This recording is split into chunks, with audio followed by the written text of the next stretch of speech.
Assalamualaikum warahmatullahi wabarakatuh. Waalaikumsalam warahmatullahi wabarakatuh.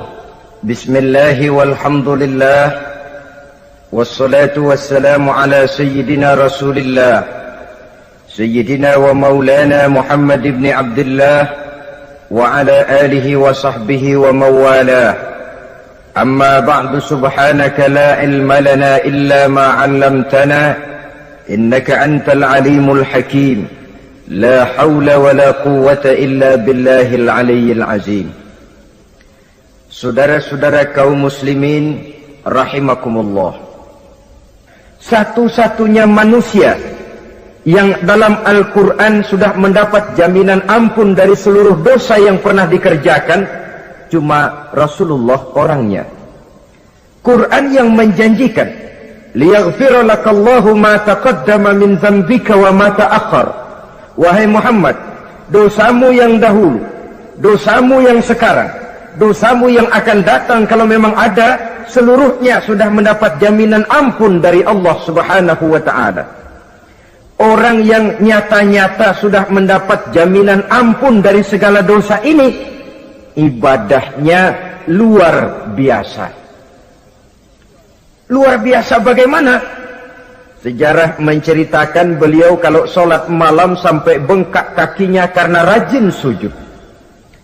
Aisyah menceritakan, satu malam selesai sholat isya saya akan tidur. Saya lihat suami saya sedang sholat, maka saya pun tidur.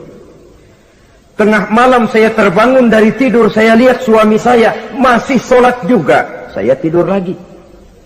Menjelang sepertiga malam yang akhir saya bangun, saya lihat masih sholat juga. Saya hampiri beliau. Saya tanya setelah sholatnya usai, "Bang," kata Aisyah, "ada apa yang?"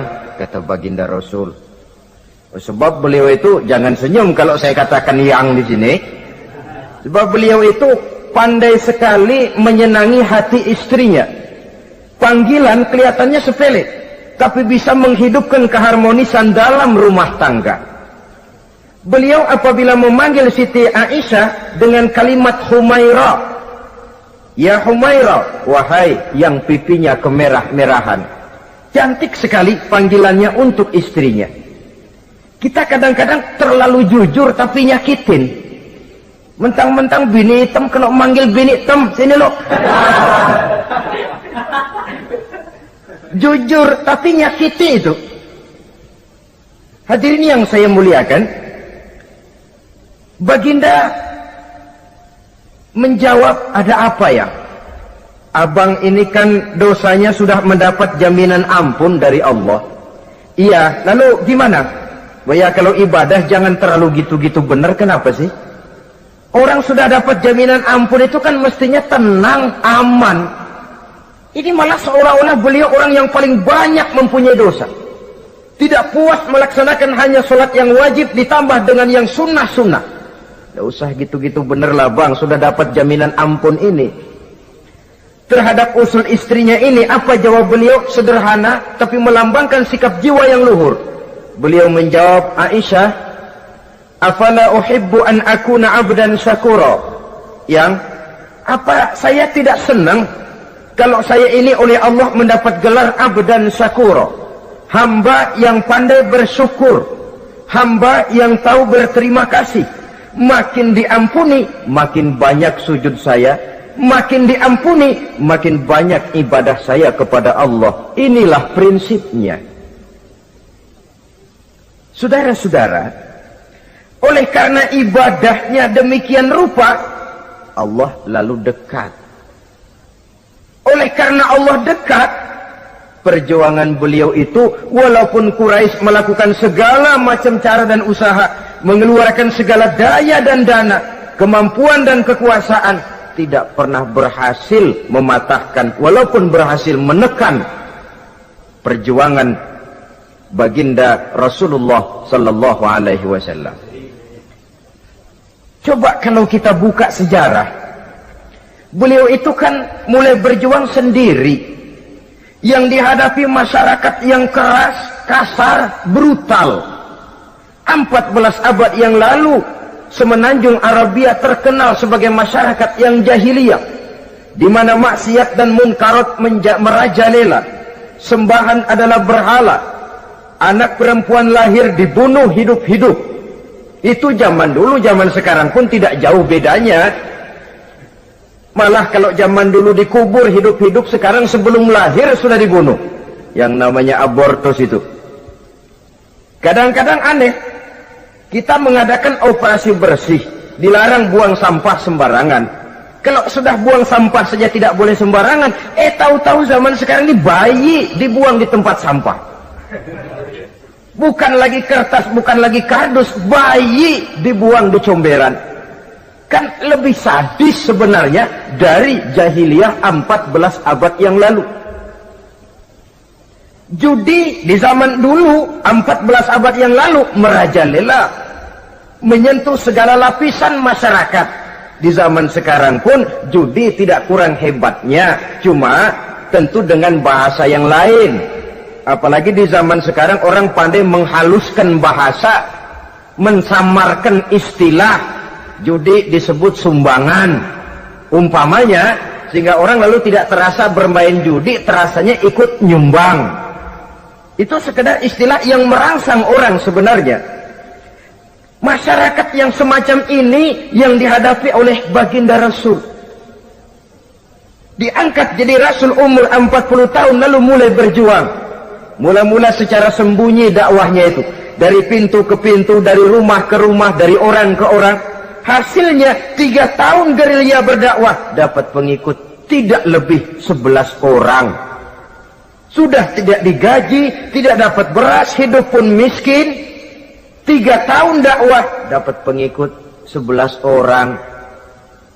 Ustadz mana zaman sekarang yang masih mau ngajar? Kalau 3 tahun buka pengajian, yang ngaji cuma 11, bubar. Kiai mana yang masih mau buka pondok? Kalau 3 tahun buka pesantren, santrinya cuma 11. Pemimpin mana yang masih mau kampanye? Kalau 3 tahun kampanye dapat pemilih cuma 11, bangkrut. Tapi tidak dengan Rasul. 3 tahun berlalu, turun perintah fasda bima tu'mar. Tidak usah berdakwah secara sembunyi, Muhammad sampaikan saja Islam secara terbuka. Mulailah beliau berdakwah secara terbuka, terang-terangan. Mula-mula Quraisy dikumpulkan dekat Ka'bah. Kumpulah Abu Jahal, Abu Lahab, Abu Sufyan dan gembong-gembong Quraisy.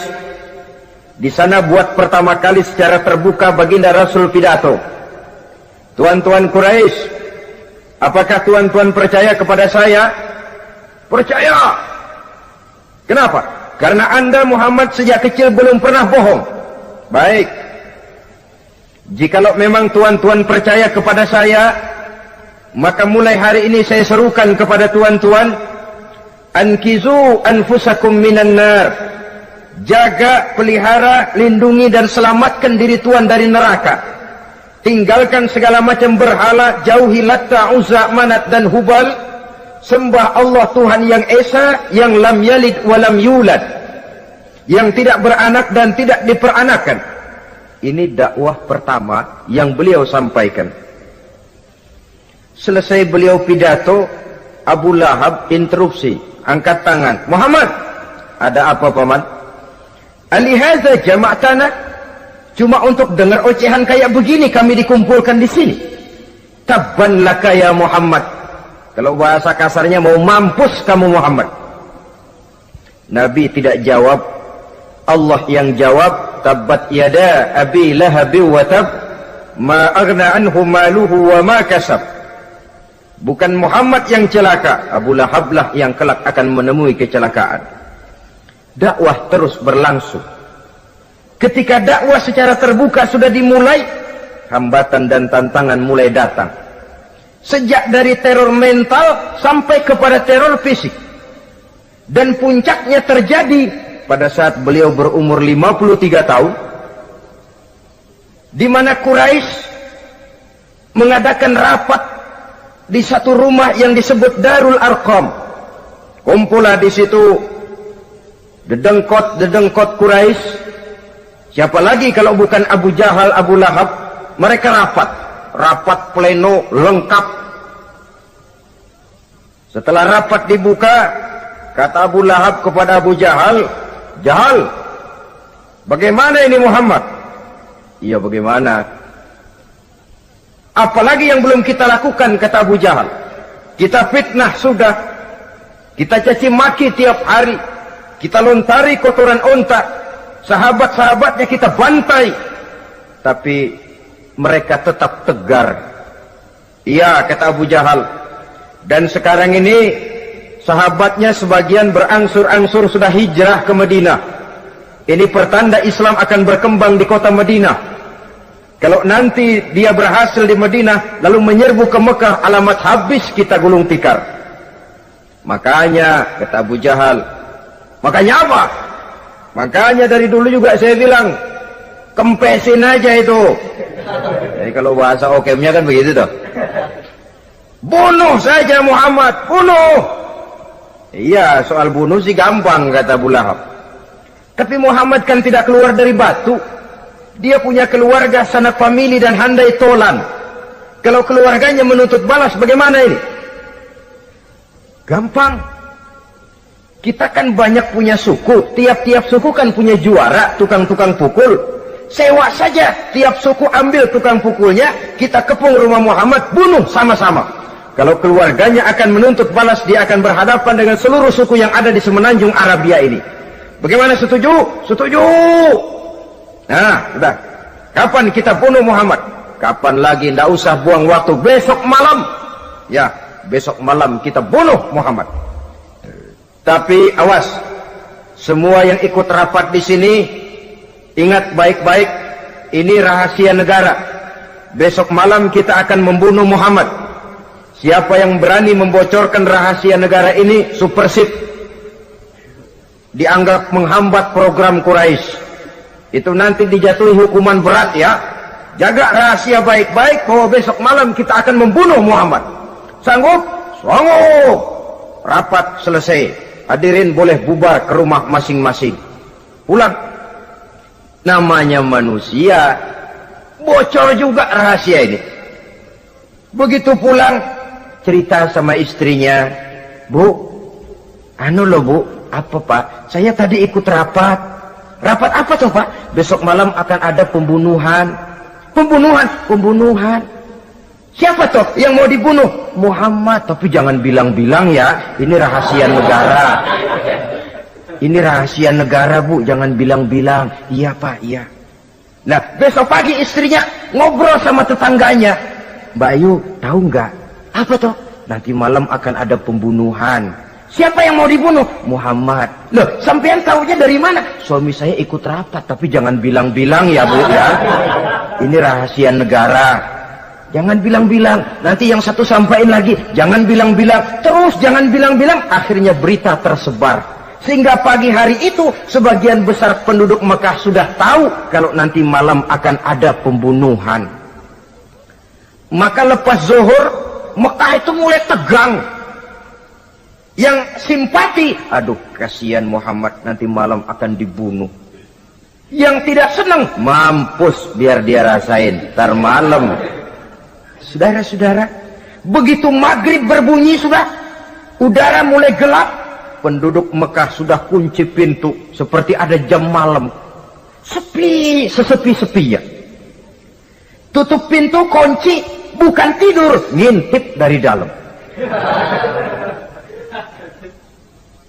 Lepas jam 8 malam, makin tegang. Masing-masing penduduk ngintip dari pintunya. Sudah berangkat belum orang yang mau bunuh Muhammad? Sudah berangkat belum?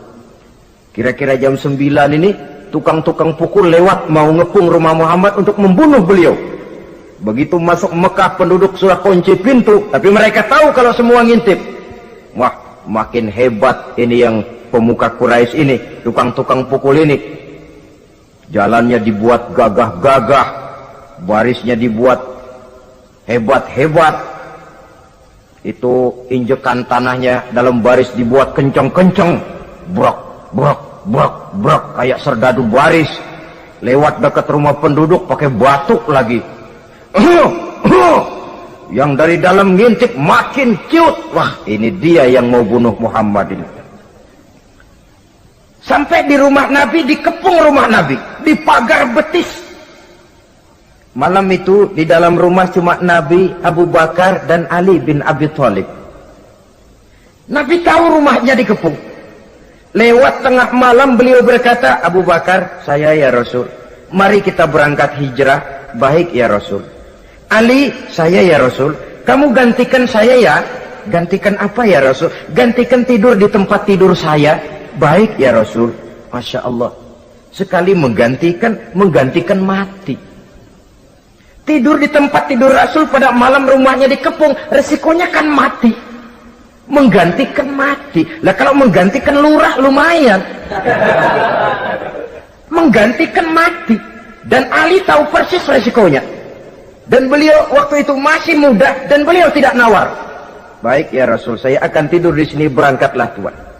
Berangkat Rasul, ketika keluar dari pintu belakang rumah dikepung rapat, terjadilah keajaiban yang Allah ceritakan, wa ja'alna min baini aydihim sadda wa min khalfihim sadda fa aghshaynahum fahum la yubsirun. Di muka, di belakang, di kiri kanan dibuatkan dinding oleh Allah, dibutakan mereka tidak lihat kalau Muhammad keluar dari rumahnya. Siaga penuh, apel, mata melotot, Nabi lewat nggak kelihatan. Sampai Nabi kemudian menuju Gua Thur, 3 malam 2 hari di sana. Dari sana perjalanan dilanjutkan ke Madinah Al-Munawwarah. Allahu Akbar.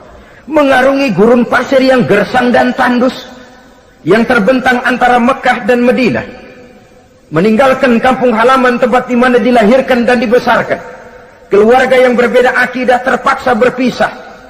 Kok kuat? Kok bisa? Kok sanggup? Di mana rahasia kekuatannya?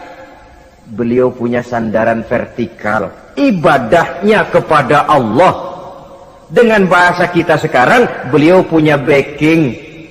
Backingnya tidak kepalang tanggung, yang serba maha.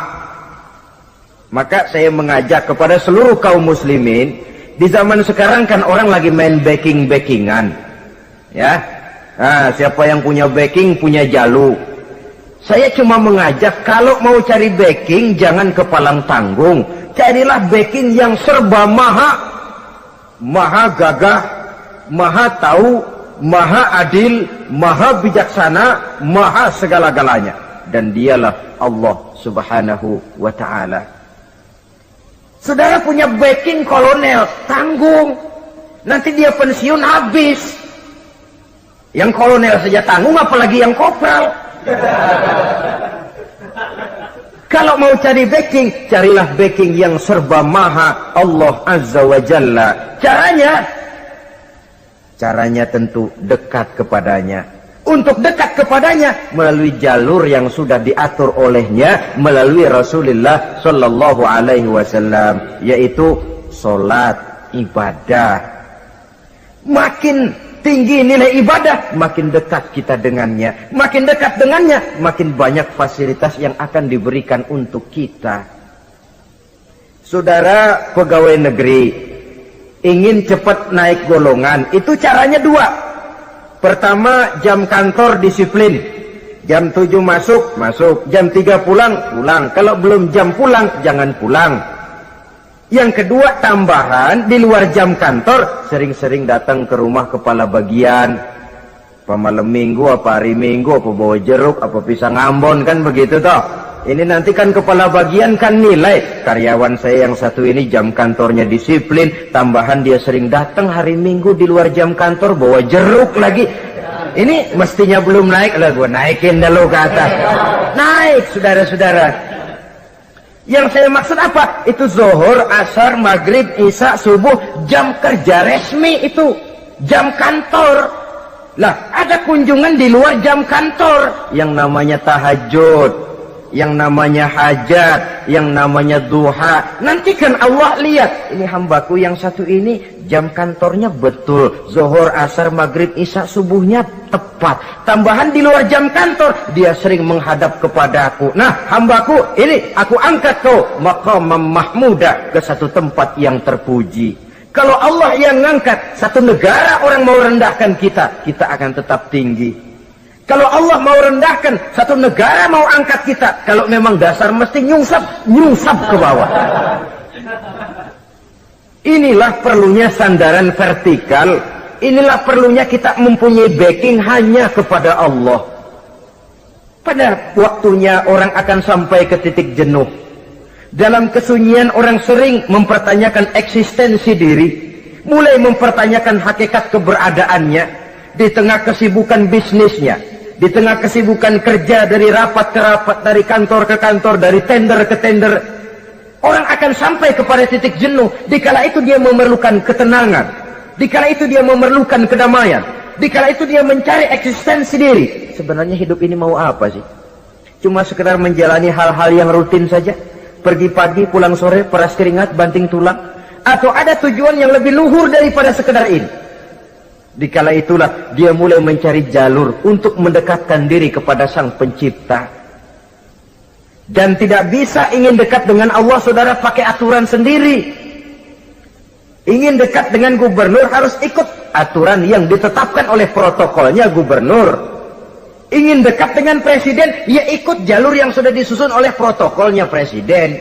Ingin dekat dengan Allah, ya ikut jalur yang sudah diatur oleh Allah melalui Rasulnya. Apa itu?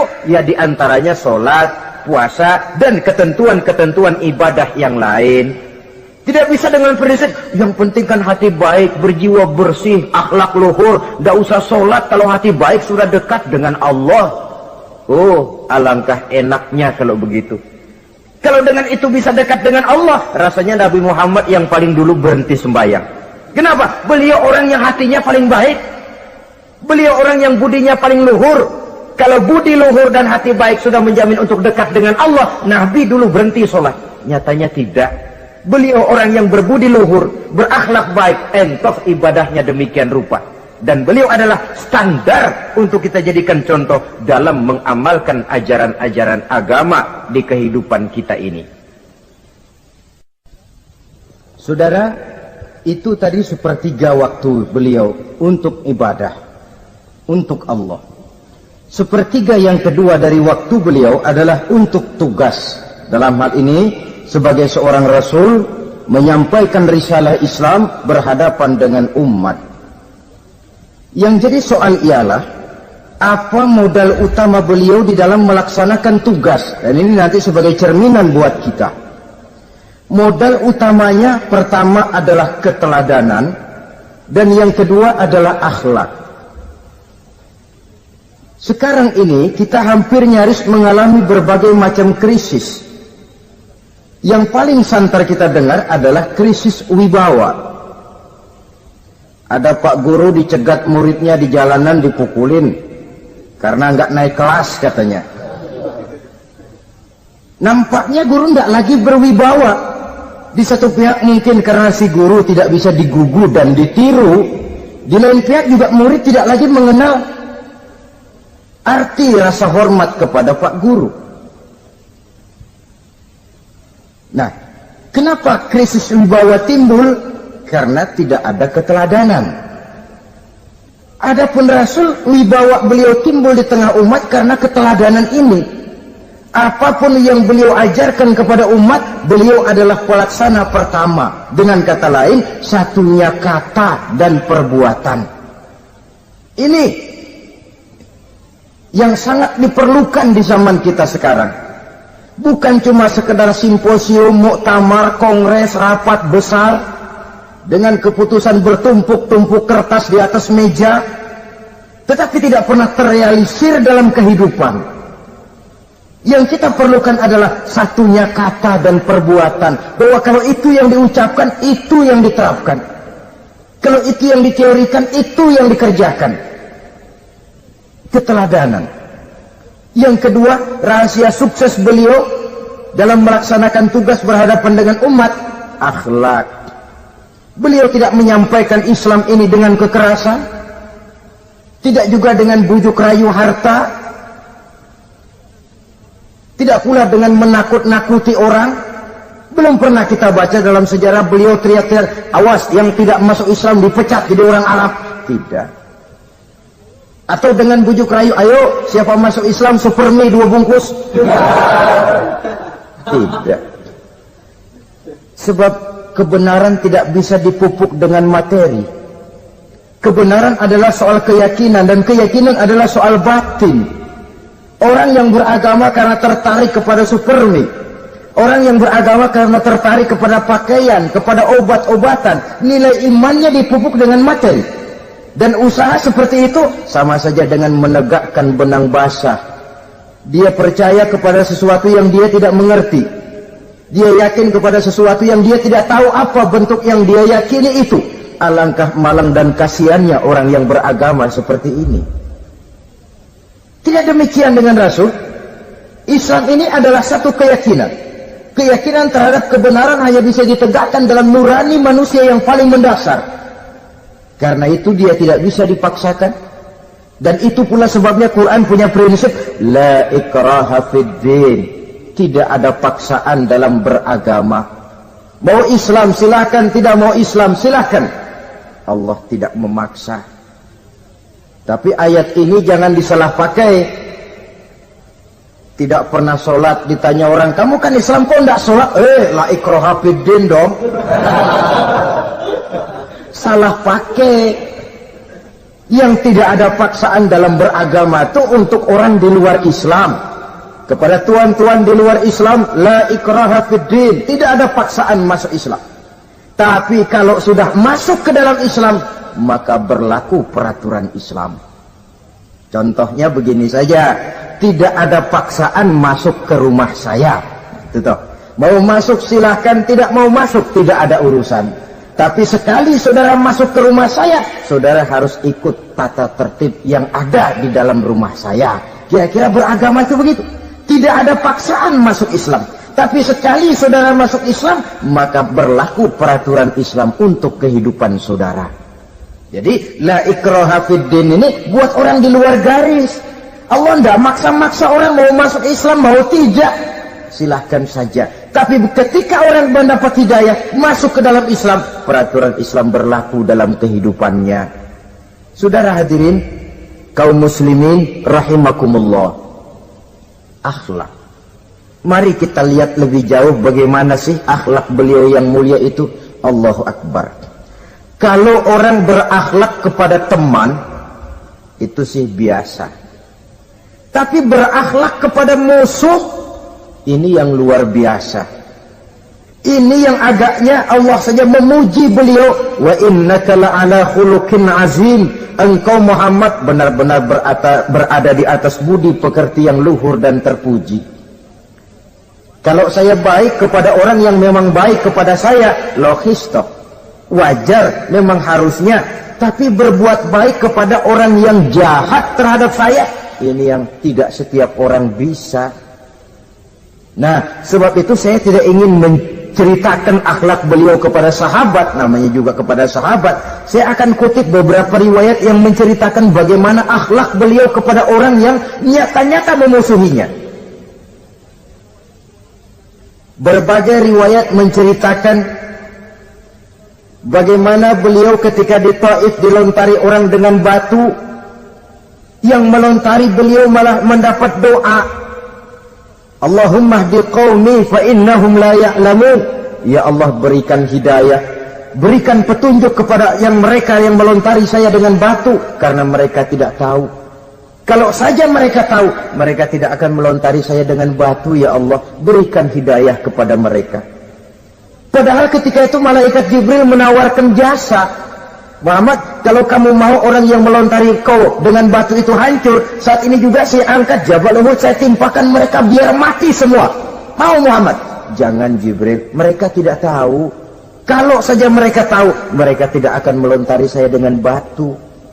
Lebih baik doakan mereka supaya mendapat hidayah dari Allah.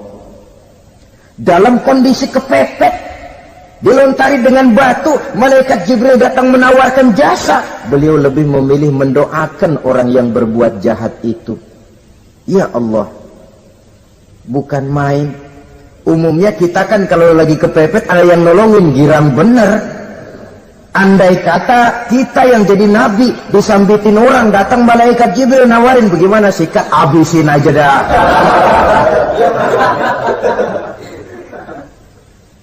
Ini akhlak kepada musuh.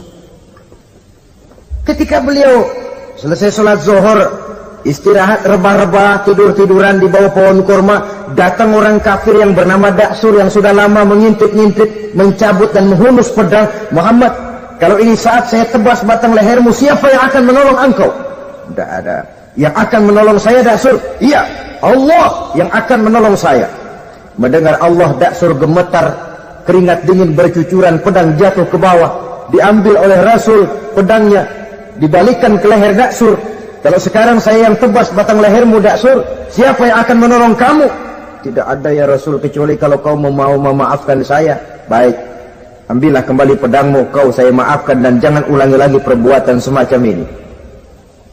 Lain saat beliau sedang tawaf,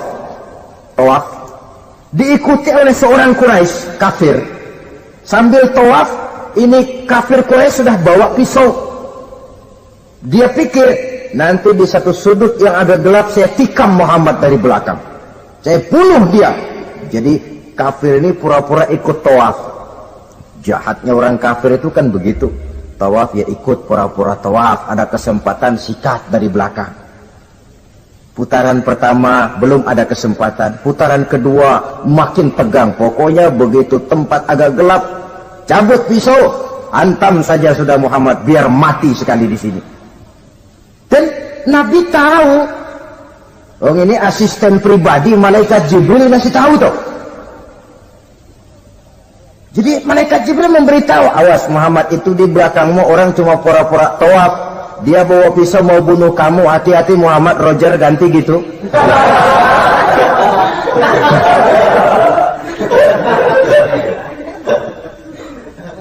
Tahu persis beliau. Sampai di satu sudut yang gelap, si kafir ini mencabut pisau. Nabi nengok ke belakang, menoleh Nabi. Begitu menoleh, Quraisy ini kan ketangkep basah, bahasa Arabnya yumsak mablul katanya, ketangkep basah, grogi, salah tingkah, garuk nggak gatel, kasihan melihatnya sudah. Ya namanya orang ketangkep basah itu, mau alasan apa? Nggak beralasan ya, harus merasa harus membela diri, gemetar nggak karu-karuan. Kata Nabi senyum. Mau apa, Mas? Anu Rasul, ini anu apa? Anu. Sudah, saya kan tahu kamu mau bunuh saya toh. Sudah, saya sudah tahu kok. Kamu jangan pura-pura. Kamu kan mau bunuh saya kan? Terus terang saja. Iya Rasul, iya. Sekarang gimana? Enggak berani Rasul.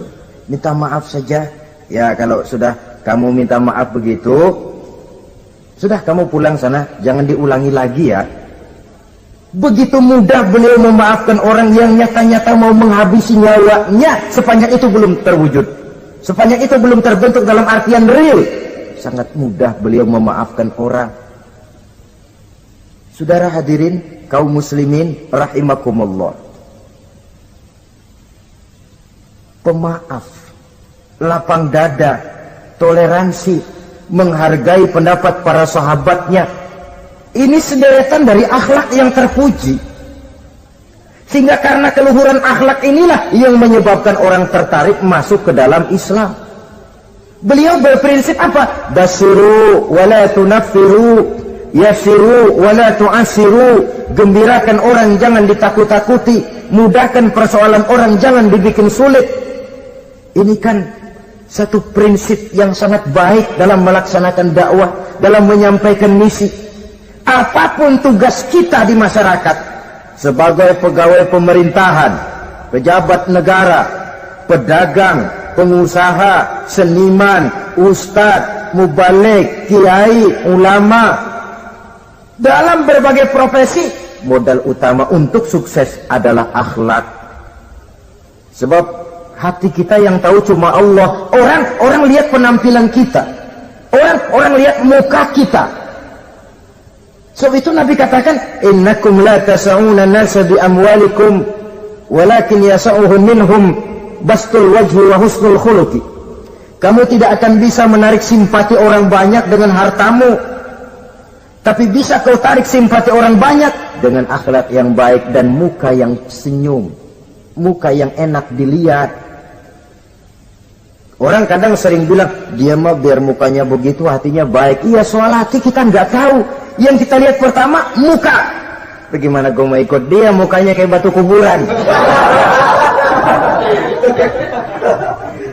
Kesan serem pertama itu kan sudah ada.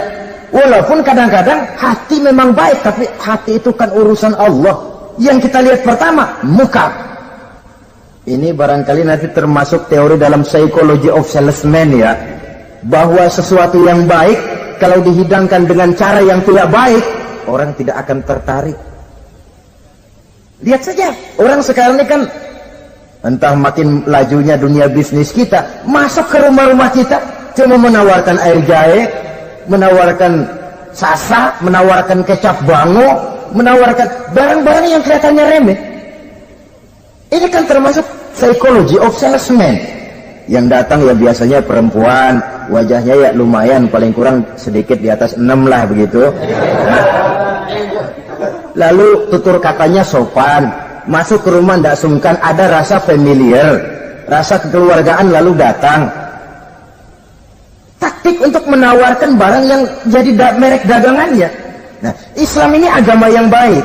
Kalau disampaikan dengan cara yang tidak baik, sadis, memponis, orang akan lari dan jauh. Menyinggung, bukan menyentuh. Siapapun kalau tersinggung lari, tapi kalau tersentuh, dia akan mendekat. Apaan lo Islam bayang begitu? Mikirnya anak, gue sembayang diomelin, mendingan kagak sembayang sekalian ketahuan. Saudara hadirin yang saya muliakan, ini yang diberikan contoh oleh baginda Nabi.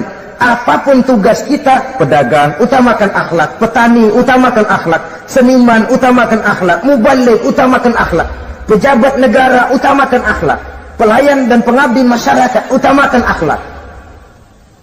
Saudara hadirin yang saya hormati, kaum muslimin yang berbahagia. Jadi untuk sukses di masyarakat, untuk sukses di tempat tugas, modal utama adalah akhlak. Dan ini yang dicantikan contoh dari Nabi kita Muhammad sallallahu alaihi wasallam. Sepertiga waktunya untuk tugas. Dalam menjalankan dan melaksanakan tugas sebagai seorang rasul, menyampaikan risalah Islam, berhadapan dengan umat, modal utamanya adalah akhlak. Demikian juga kita di masyarakat. Dan akhlak itu memang harus dibiasakan sejak kita kecil. Sehingga dengan demikian nilai-nilai yang baik akan terus terbawa sampai di hari tua kita. Saudara-saudara, rasanya kehancuran satu bangsa dimanapun di dunia ini selalu dimulai dengan kehancuran akhlak daripada bangsa itu sendiri. Dan kehancuran akhlak itu bisa saja terjadi di tengah kemakmuran ekonomi, di tengah maju dan canggihnya teknologi. Kapan? Apabila pegangan orang kepada agama sudah lemah dan rapuh.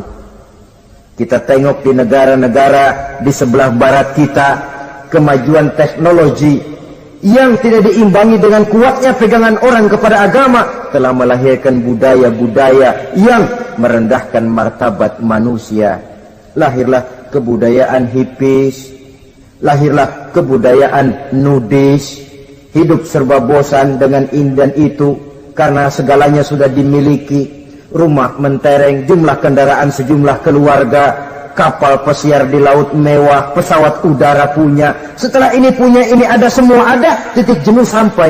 Mau apa semua ini? Akhirnya ingin hidup apa adanya, tidur di goa-goa, tidur di kaki-kaki gunung, tidur di hutan belantara, pakaian kumel.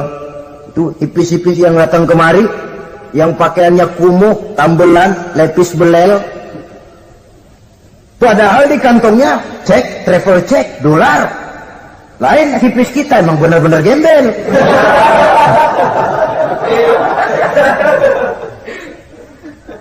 Merasa jenuh, merasa bosan. Bahkan sebuah berita dari Jerman, orang terlalu kaya, pulau dibeli. Di pulau itu dia bikin satu klub yang bernama klub nudis. Setiap anggotanya boleh masuk ke pulau itu dengan catatan tidak boleh pakai pakaian selembar pun. Alias bugil, telanjang bulat. Oh, sudah telanjang bulat itu. Dan di sana berlakulah apa yang disebut serba boleh. Jadi kalau di sana ke sana saudara bawa istri masuk anggota, ya silahkan saja. Istilah tukar pakai, simpan pinjam bisa-bisa saja, asal suka sama suka. Asal perbuatan yang dianggap tidak merugikan orang lain, suka sama suka, sudah tidak bisa dituntut oleh norma yang berlaku. Ya. Itulah sebabnya kita sering prihatin bahwa kemajuan sering membawa pergeseran nilai. Apabila kita tidak bisa menghindarkan diri dari proses pergeseran nilai, setidaknya kan kita bisa menjaga diri jangan sampai hanyut oleh nilai-nilai yang negatif. Akhlak, baik sebagai muslim, baik sebagai bangsa Indonesia yang berkepribadian luhur, itu merupakan cerminan kita. Saya prihatin, belum lama diselenggarakan kontes bibir terindah. Kontes bibir terindah itu kira-kira apa manfaatnya? Apa yang jadi ukuran? Dan bukankah bibir karunia Tuhan? Ya kalau yang bibirnya mungil bisa ikut kontes lah, kalau yang jebleh gitu.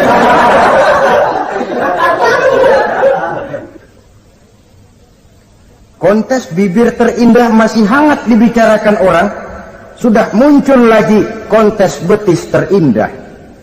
Nah kalau sudah bicara soal betis ini, kan yang terbayang oleh kita kira-kira ukurannya apa? Yang diukur itu apanya ya? Ya tentu betisnya itu. Nah paling celaka kalau betis-betis yang ikut itu nanti jadi milik panitia semua kan. Yang tidak usah kita mengukur dengan kacamata agama, dengan budaya kita sebagai bangsa Indonesia yang berfalsafahkan Pancasila, rasanya mendengarnya saja kok sudah tidak sah gitu loh. Tidak pas untuk ukuran kita sebagai bangsa yang berfalsafahkan Pancasila. Saudara-saudara kaum muslimin rahimakumullah. Ini yang saya maksud tadi, proses pergeseran nilai. Andai kata kita tidak bisa menghindarkan diri dari hal yang semacam itu, setidaknya kita bisa menjaga diri jangan sampai hanyut ditelan proses pergeseran nilai. Dan memelihara nilai-nilai akhlak ini dari hari ke hari memang tidak semakin ringan, bahkan akan semakin berat, karena tantangan yang kita hadapi juga akan semakin berat. Inilah sepertiga yang kedua dari waktu beliau untuk melaksanakan tugas. Jadi modal utama dalam melaksanakan tugas akhlak. Di antara nilai akhlak itu prinsip Nabi tadi, gembirakan orang, jangan ditakut-takuti, mudahkan urusan orang, jangan dibikin sulit. Sehingga kalau yang memang mudah lalu dipersulit, itu sudah mencerminkan akhlak yang tidak diajarkan oleh Rasulullah sallallahu alaihi wasallam. Kemudian yang terakhir, sepertiga yang ketiga dari waktu beliau adalah untuk keluarga. Jadi tadi ada waktu untuk Allah, ibadah, ada waktu untuk tugas, dan yang ketiga ada waktu untuk keluarga. Bagaimana Rasul di tengah keluarganya? Anas bin Malik bercerita, saya 11 tahun membantu di rumah tangga Rasul. 11 tahun itu kan artinya 11 kali 360 hari kali 24 jam. Bukan waktu yang sebentar itu. Selama 11 tahun saya membantu di rumah tangga Rasul, kata Anas, belum pernah saya dengar kata-kata kasar, keras, membentak. 11 tahun saya membantu di rumah tangga beliau, belum pernah saya lihat ada piring terbang, ada bakyak melayang. Artinya apa? Cerminan dari ketentraman, keayeman, kedamaian rumah tangga beliau. Padahal rumah tangganya kecil, istrinya lebih dari satu, tapi aman, tentram, rukun. Kita kadang-kadang istri satu seminggu 7 hari, perang 6 hari. Cuma 1 hari gencatan senjata. Sudah hadirin, saudara kaum muslimin rahimakumullah. Kalau beliau tidak menyenangi satu masakan, misalnya masakan istrinya, tidak Tidak mencah-mencah, cuma kelihatan dari makannya barangkali tidak begitu banyak. Tapi tidak pernah mencela apapun yang dimasak istrinya. Senang ya dimakan, tidak senang ya dimakan karena menghargai lelah jerih payahnya istri. Ini kelihatannya sepele, tapi dari sini keharmonisan rumah tangga itu bisa saja timbul. Bukankah seseorang hanya bisa sukses di tempat tugas? Jadi apapun dia, kalau berangkat dari ketentraman dan ketenangan di rumah tangga. Dan tidak ada orang bisa meraih sukses kalau dia berangkat dari rumah tangga yang berantakan. Itulah sebabnya ini sangat diperhatikan oleh baginda Rasul. Dari rumah yang kecil, dari tempat tidur yang sederhana, yang sebelah itu kain kasar, sebelah dipakai untuk tidur, sebelah dipakai untuk selimut. Jadi kasur merangkap selimut. Allahu Akbar. Tapi dari rumah tangga yang semacam itu keluar ucapan baiti jannati, rumah tanggaku laksana surga bagiku. Di mana sih rahasianya? Karena rumah tangga beliau didirikan di atas ajaran agama. Agama membuat suami istri tahu hak dan tahu kewajiban. Kalau kewajiban dilaksanakan, hak diberikan, akan timbul saling pengertian. Apabila ada pengertian, akan timbul ketenangan, dan ketenangan adalah tangga utama untuk mencapai rumah tangga bahagia. Apalah artinya? Seperti banyak istilah orang, rumah bertingkat, uang banyak berlipat-lipat, kendaraan serba mengkilat, istri pun cantik memikat, kadang-kadang jumlahnya 4, tapi tiap hari kiamat. Tidak pernah ada ketenangan dan kedamaian di rumah itu. Saudara hadirin, lebih celaka lagi sudah rumah gubuk berantem melulu. Sudah kiamat itu, sudah kiamat. Jadi dengan adanya pelaksanaan kewajiban, pemberian hak, timbul pengertian. Pengertian membawa ketenangan. Suami keluar rumah, istri tenang di rumah. Suami meninggalkan istri pun hatinya tenang dan tentram, tidak uas-uas, tidak berpikiran nanti kalau saya lembur ini istri ngompreng, tidak. Si istri pun lega melepas suami karena ada keterbukaan. Ini kan menurut angket terakhir loh ya, yang diadakan oleh beberapa majalah di ibu kota ini, di ibu kota katanya, dari sejumlah laki-laki yang disebarkan angket, ternyata jika ada 3 laki-laki, 2 nyeleweng. Jadi angka penyelewengan itu 2/3 dari jumlah laki-laki itu menyeleweng katanya. Ya mudah-mudahan yang kumpul di sini termasuk 1/3 yang nggak nyeleweng itulah. Dan tidak semua bentuk penyelewengan itu karena alasan ekonomi, bukan pula karena alasan ketidaksetiaan istri, tapi merupakan cerminan dari sikap hidup di mana orang jauh dari nilai-nilai agama, sehingga penyelewengan itu dianggap sesuatu yang manusiawi, biasa-biasa saja, bahkan kadang-kadang ikut membentuk status sosial, melahirkan kebanggaan. Innalillahi. Orang kalau sudah bangga nyeleweng bangga, nah, itu kiamat sudah. Sama saja bikin dosa ketawa, waduh, itu malaikat gemes benar. Udah bikin dosa cengengesan, cengir, udah ada rasa nyesel, udah ada rasa takut, udah ada rasa bersalah, biasa gitu. Saudara hadirin yang saya muliakan, ini kan cerminan dari rapuhnya pegangan orang kepada agama. Jadi untuk membina rumah tangga yang bahagia ini, 1/3 dari waktu untuk di tengah keluarga, menghidupkan nilai-nilai agama di rumah tangga kita. Oleh karenanya, pada bagian akhir dari pertemuan yang singkat ini, saudara-saudara, saya mengajak, marilah pandai-pandai membagi dan mengatur waktu. Ada waktu untuk Allah, ada waktu untuk tugas, ada waktu untuk keluarga. Syukur kalau ada keseimbangan. Tapi kalau tidak, istilah usul fikih itu tatimul aham minal muhim, mendahulukan yang terpenting dari yang penting. Kalau ada 3 persoalan semuanya penting, tentu di antara 3 ini kan ada yang lebih penting. Yang itulah yang dikerjakan lebih dulu. Dan ini tidak berarti bahwa penjatahan waktunya harus sama. Untuk ibadah dalam sehari semalam sekian jam, untuk tugas sekian jam, untuk keluarga sekian jam. Tidak bisa kita targetkan begitu. Dan yang dimaksud di sini pun adanya pengaturan. Pengaturan tidak berarti bahwa harus sama waktunya, tidak. Kita melihat kepentingannya.